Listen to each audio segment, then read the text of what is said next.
Hello everybody, Brian Bender here. Today I'm talking about the fitness curve. And what I really mean here is the progression of fitness from when somebody embarks upon a fitness program and how they get better and sort of how that looks. So for today's sake, I'm only going to talk about fitness in terms of, first of all, general fitness, so nothing specific, and then secondly, either joining a group training plan or a personal trainer, somebody who is doing the programming for the individual and they're not just kind of winging it themselves.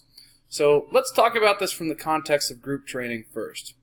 A lot of variables for when people enter the group training system.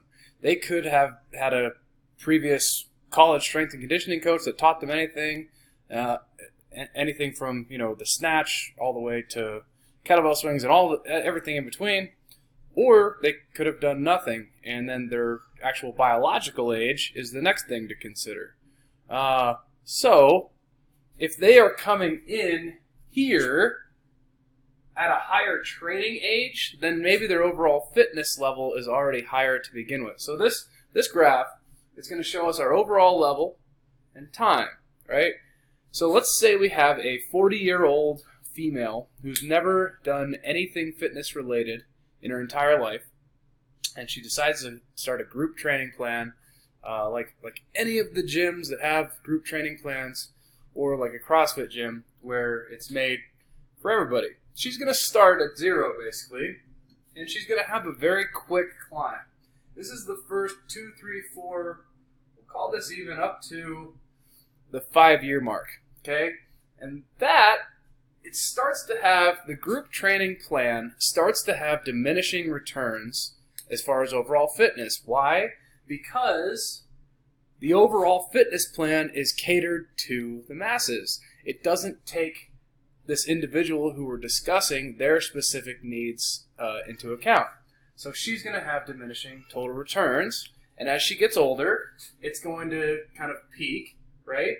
And then will start to decline. Why does it drop off? Because everybody dies. Okay, you can't just keep getting better at fitness forever. We get older, we start to decline, and then literally it just stops. We just die.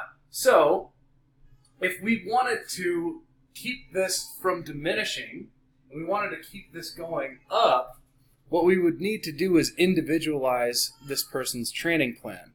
So that might mean pulling them out of group or hybridizing it somehow and having an expert give a program to make sure that she is doing the right things in a progression. If you're doing personal training, we're going to have a pretty similar curve, but then instead of having diminishing returns, we can adapt and adjust where that is. So this isn't necessarily a rant on the group training model, though I am showing its limitations with the expression of true general fitness.